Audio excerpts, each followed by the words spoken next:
Hi. So we're at week 2 in our class, Setting the Scene in Historical Fiction. And this week I want to focus on developing characters. So we started with the idea of building the world in historical fiction.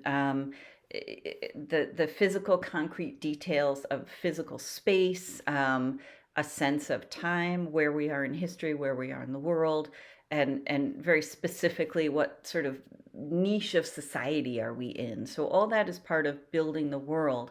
And you acquire a lot of that through research for historical fiction, but also, if possible, by going to a place, experiencing a place. I mentioned the Tenement Museum. There are a lot of museums in houses uh, where you can go and really get a feel for a place.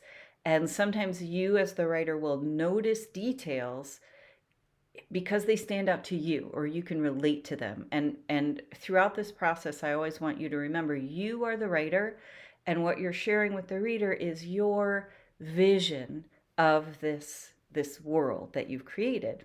But now we have this world, we have to put characters in it. And for most of you, your interest in historical fiction, in writing it, actually was sparked by a particular historical character that really caught your attention. For some of you, it's an ancestor. For other people, it's a historical character. And so a lot of us come into this really inspired by character. So, how do you present that to the reader? Again, the way that I talk about fiction and creative writing is very much informed by my having taught from the book Imaginative Writing by Janet Burroway. So if you're interested in just a really great overview on the elements of creative writing, I highly recommend it. So characters can be introduced to the reader and brought to life in a number of different ways. You can describe a character. And sometimes the first introduction to a character, you are going to choose a description. Um, Sometimes it's a narrator describing the physical person, their presence. You might describe their attitude, their way of speaking. Just kind of describe them. Sometimes you will have, say, I'm going to read a passage from my first novel, Bachelor Girl. Where are we? Here we are. I mean, my second novel, Bachelor Girl.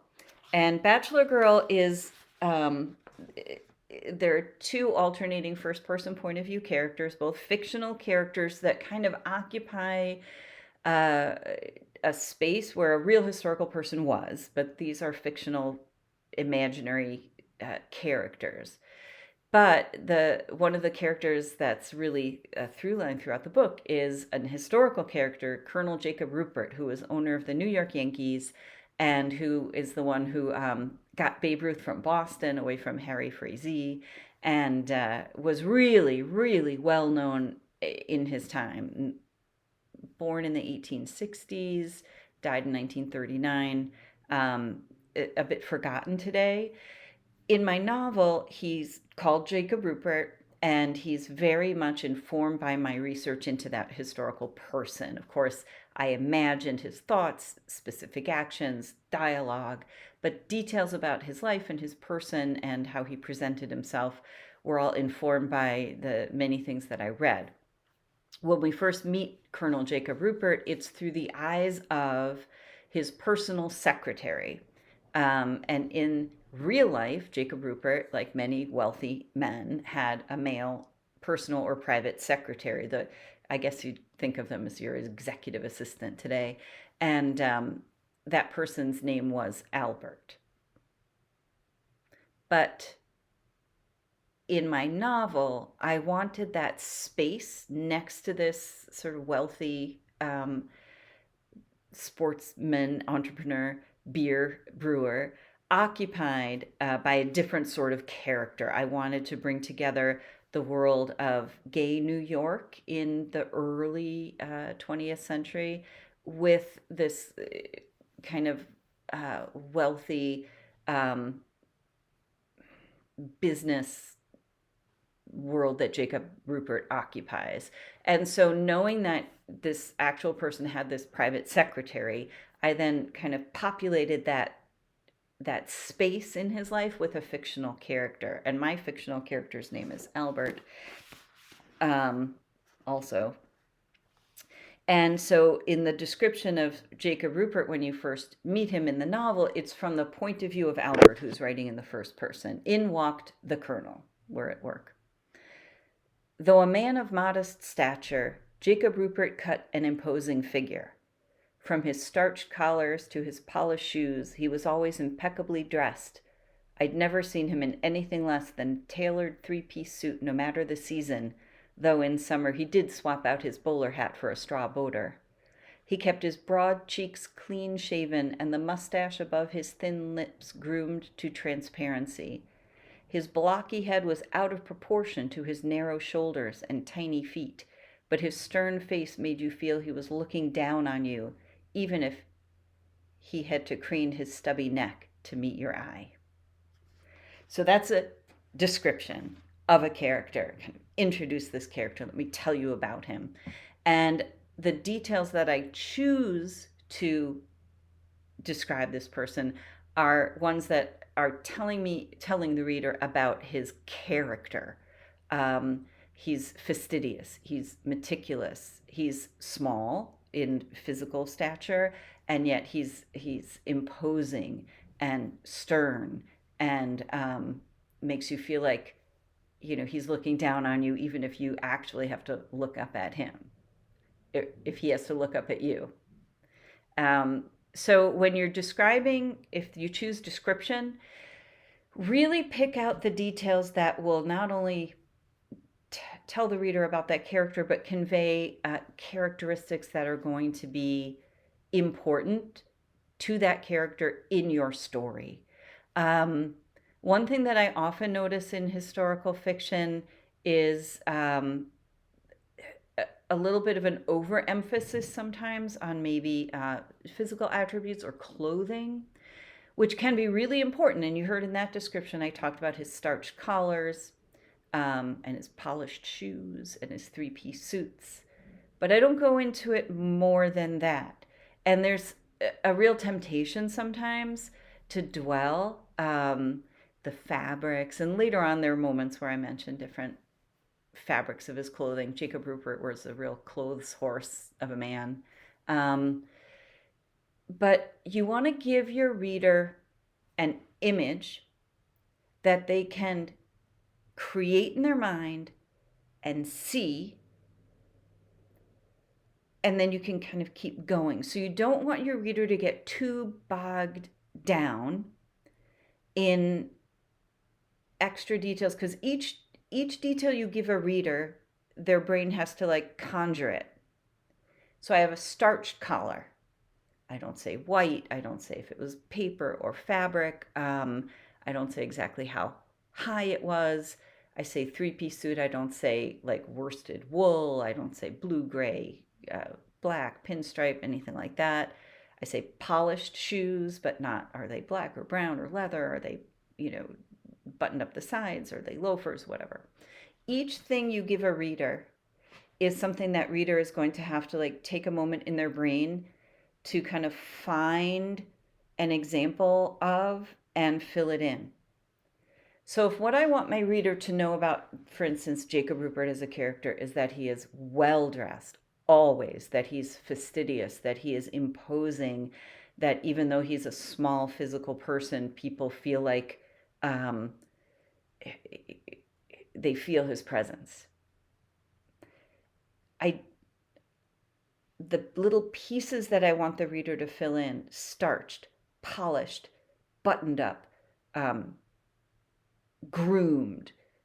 These are all things that I think suggest not only what you would see if you looked at a picture of Jacob Rupert, but the sense of a person who is very much like in control of their image and their appearance, and again, a bit fastidious. And these are aspects of Jacob Rupert's character that are going to be very important in my story. And I feel like a reader, from those things, starched collar, three-piece suit, polished shoes, groomed, they're able to put together enough of an image, they get it, and we can go on.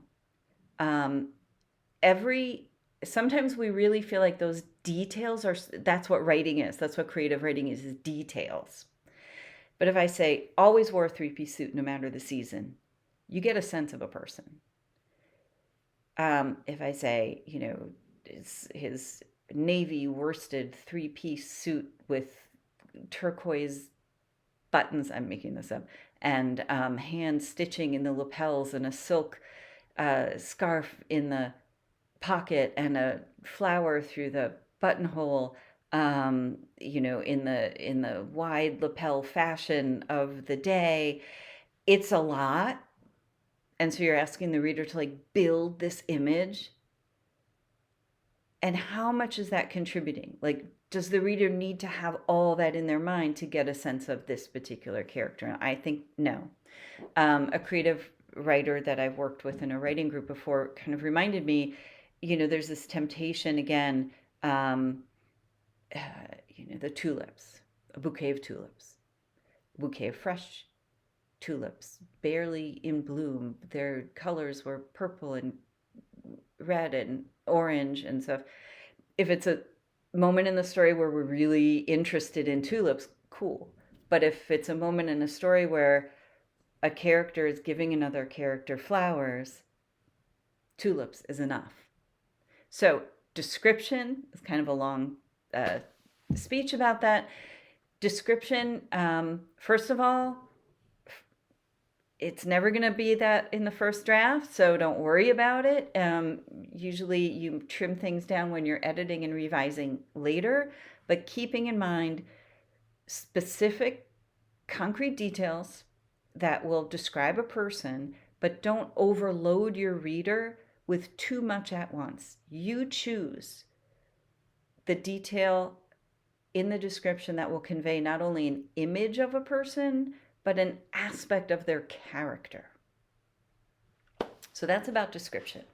Other ways of developing characters. So I don't actually use big blocks of description like that very often. I went back to Bachelor Girl because I knew I really liked that one paragraph.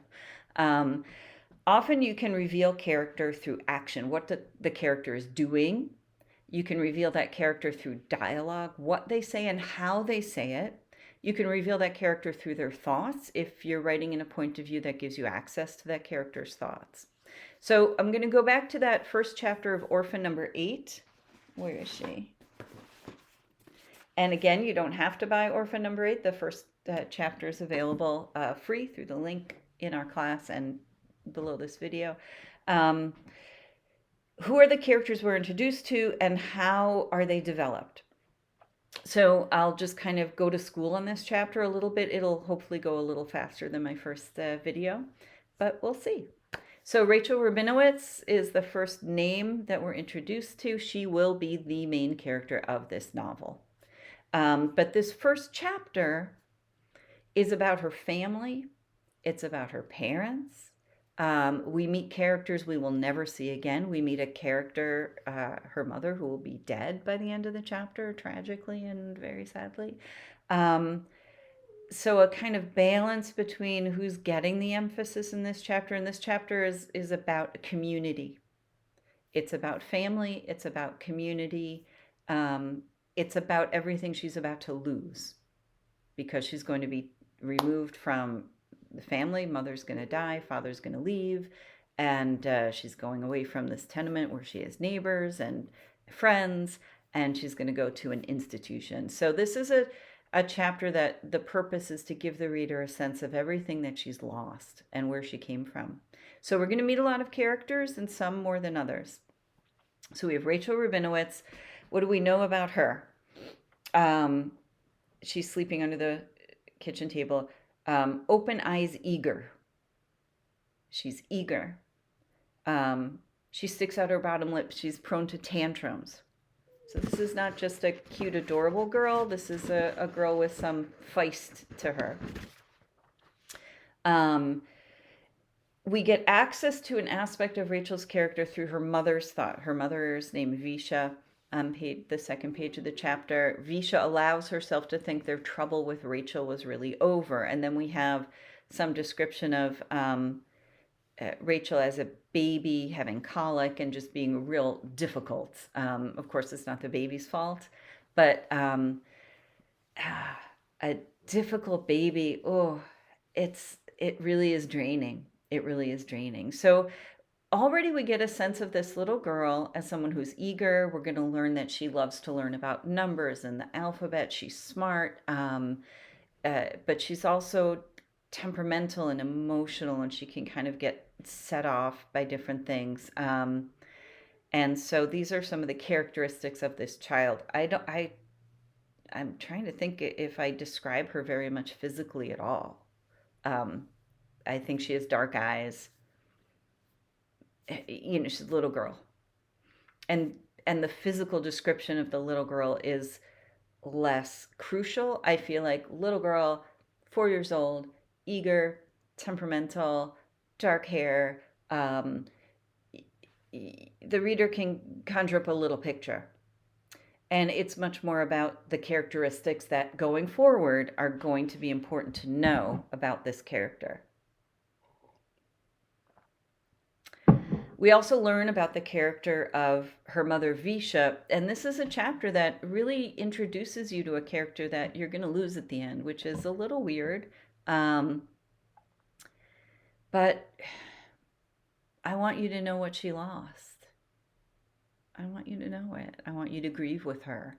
And so this is a chapter that really focuses on Visha Rabinowitz and her story and her characteristics. As a mother alone in this tiny apartment with this temperamental baby, she's like really high strung about it. It's a lot for her to do. She's nervous in this small space where they have 4 members of their own family and 2 young men who rent space. This is all in 3 tiny rooms. The so she's like nervous when she feels crowded in this space. She is a woman who would love another baby, but she's very dependent on her husband. We learn this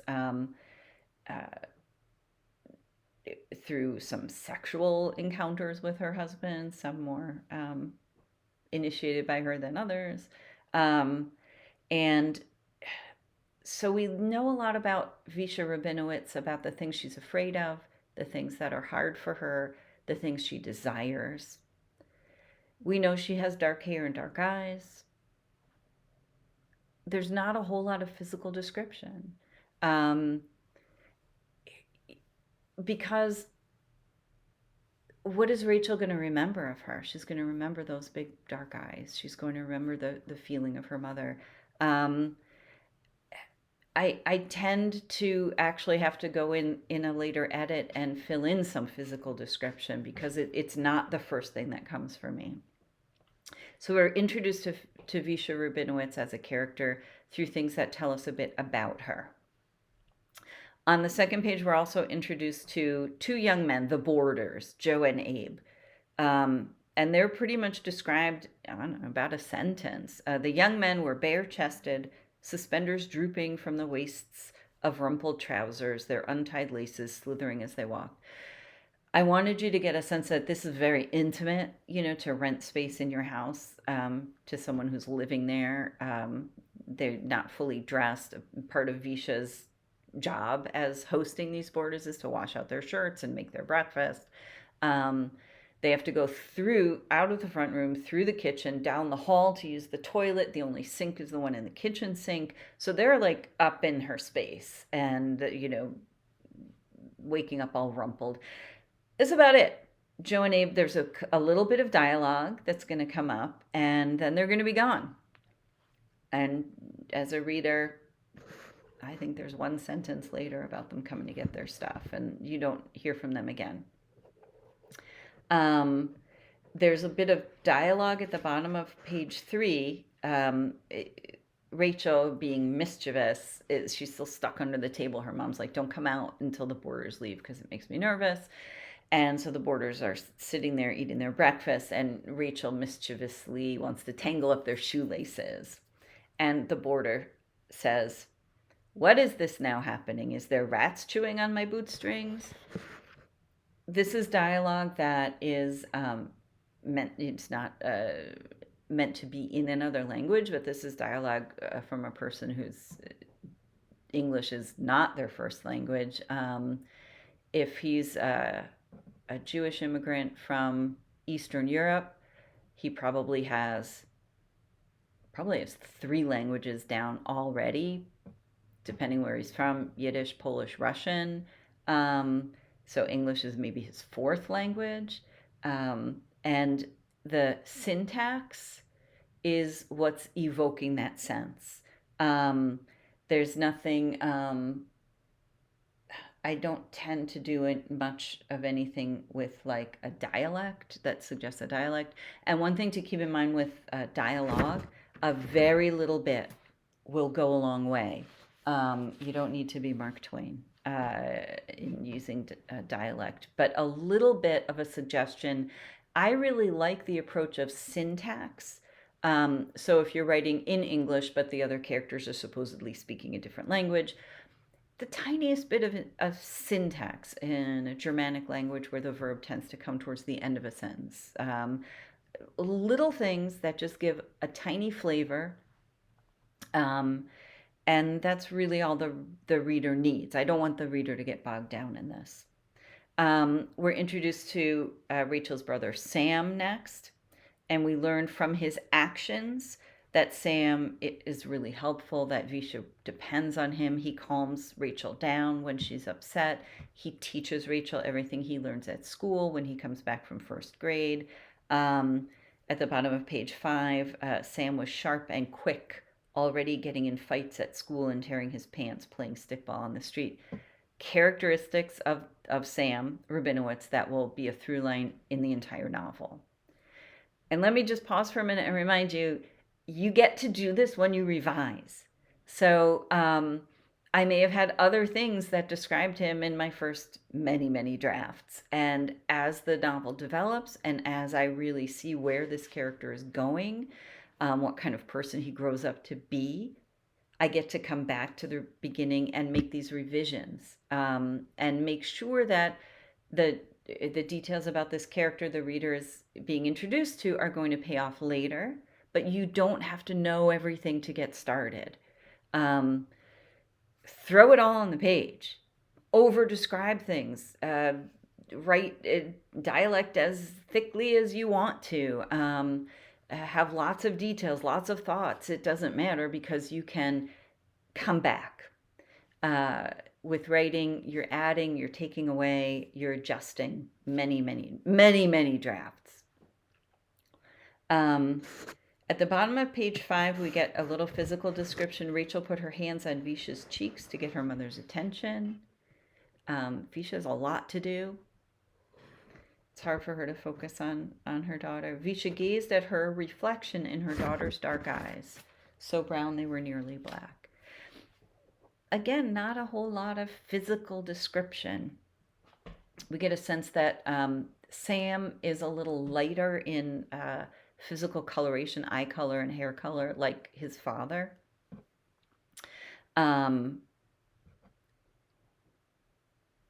Then we get introduced to Harry. And Harry, we are introduced to his character mostly through his actions and desires.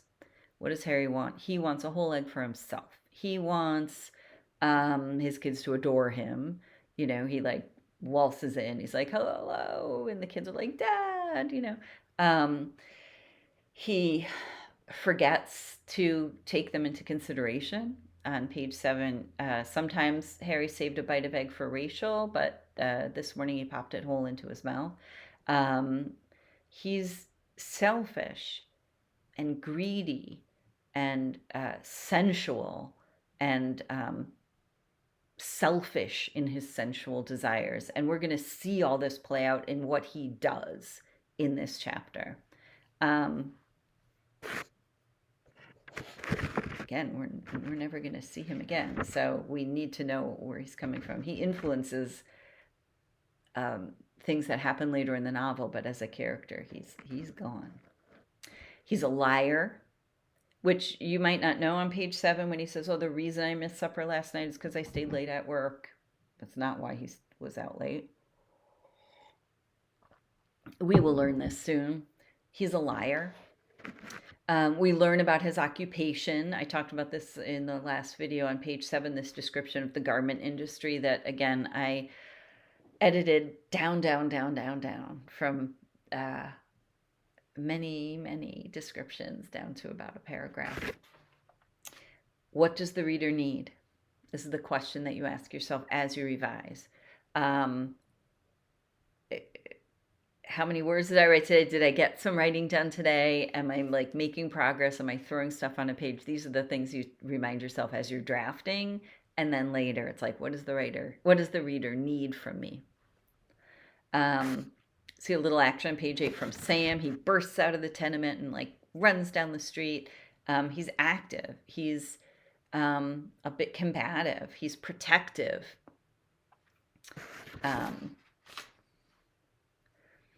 Harry and Visha have a bit of a fight on page 10 because Rachel has knocked something over, and Harry's like, "Oh, you take care of it," and there's a commotion, and you get a sense from how quickly this escalates. Like, "I told you, and you take care of it." That this is not unusual for this couple to like quickly escalate to like, "What are you doing? Where were you?" And this again is going to come up later in the scene.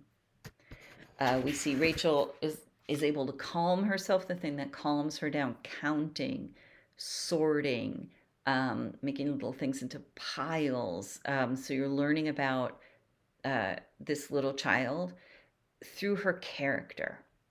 And, I'm sure I had a version of this chapter from Rachel's point of view, but it didn't deliver what I needed it to deliver to the reader.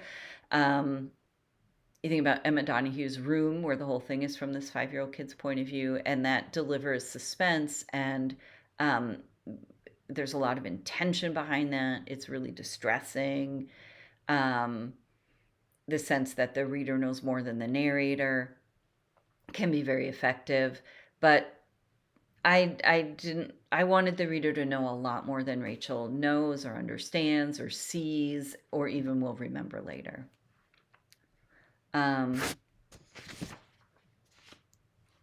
We get a sense as the story unfolds in this chapter, and Visha learns how Harry has betrayed her, and they have a big fight.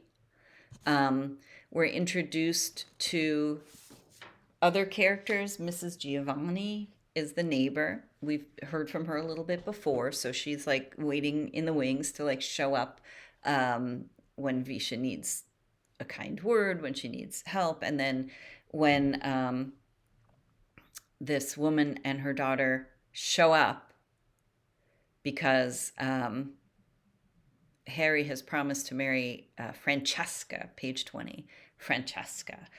Sometimes a name of a person can communicate a lot about them. I chose Visha Rabinowitz because that actually was my great grandmother's name. And so I use that. I like to use names from my ancestry, not to evoke specific characters necessarily, but as a way of like honoring my ancestors and evoking their names. Very typical in the garment industry for Jewish immigrants and Italian immigrants to be working together. And so Francesca, I don't know if we ever learn her mother's name. Just Francesca's mother, as far as I am noticing. We don't need to know this woman's name. Francesca is the young woman working at the shirtwaist factory whom Harry has like connived into believing he's going to marry her, and he's impregnated her. And now everything is falling into place. And Visha realizes he's been lying, and she is ruined.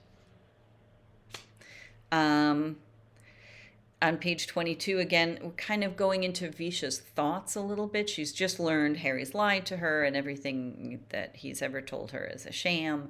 And she's sitting still, but inside her thoughts are roiling. So towards the bottom of the page 22, she wanted to smash everything in sight, splintering the chair legs, shatter the good teapot. Um, she stood up and hurled a teacup into the sink, and then she was sick and vomited. And so thoughts, actions, physical reactions, bringing you very close to what this character is experiencing in the moment. Um, just as a note, on page 23, I have a line, Visha might have broken down like a crazy woman. Just, I wouldn't write that now. I think in terms of vocabulary and syntax, it suited this time and place and character. My grandmother used to say this sort of thing all the time, but I wouldn't write that now. Um, to evoke a crazy person, especially as a person who has a lot of experience with mental illness with members of my family. It's just I wouldn't just use that anymore in that way. So FYI. Um, Harry comes home. They have a big fight. Lies, you crazy bitch, you bastard. And there's a big fight. Accidental that Visha dies, maybe. It's a fight scene. Um, and then there's a last line about Harry on page 25. Again, a description of his character. You get a sense of his character. A little bit more internal. So Harry sized up his wife, his children, the pattern of blood on the wall. He wasted no scrap on sentiment. So these are all things that are coming from the way that I've talked about Harry's work before as a cutter in the garment industry. Size, pattern, scrap, weight, not wasting any scrap. These are all things that have been evoked previously. Sometimes just choosing your verb, choosing a word, is, even if the reader's not necessarily like noticing, like, oh, pattern, like the patterns of the shirtwaists, or like, oh, scrap, like the scrap he doesn't waste when he cuts garments, or like, sized up, like, it's about like that word sized up, evokes clothing. The reader might not notice all that. Um, but it consolidates everything that I've told you about Harry as a character. And take care of your sister, Sam. You're the man here now. And he's gone because he's a selfish bastard, and he leaves. Harry leaves. Visha's dead. Sam has now been like commissioned, basically. You're the man. Sam is 6 years old. Again, this is something that's going to come up through the whole novel. For Sam, this sense that he's supposed to be responsible and he has no control over what's going to happen to them next. And so he's like resentful of being made responsible. He wants to take care of his little sister Rachel. He can't because he's also a tiny child. And this is going to fuel his frustration and anger.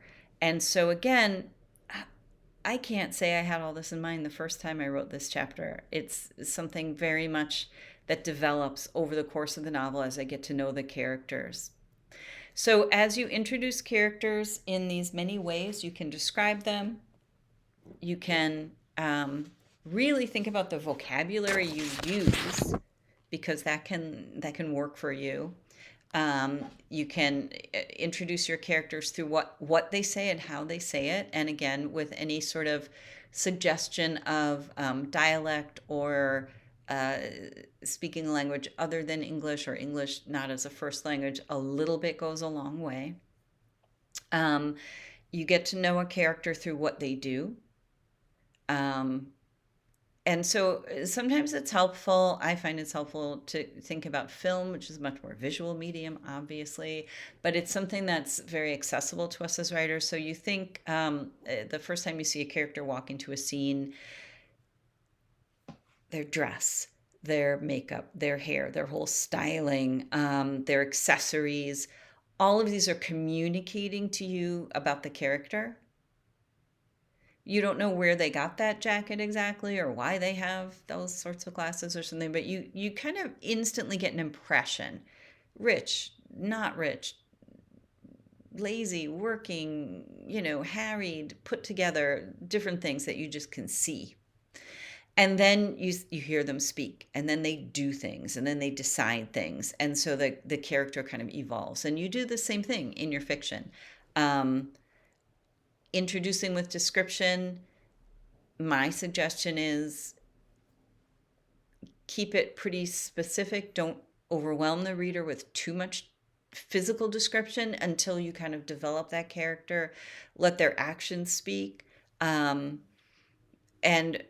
as you go back and revise, you can develop a really coherent sense of that character throughout your story or your novel, but don't expect that you can do that all in your first draft. I can't.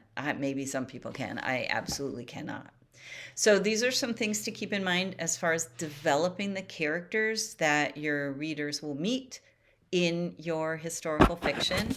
And we'll have a prompt and some questions, and you can think about your characters this week as we continue.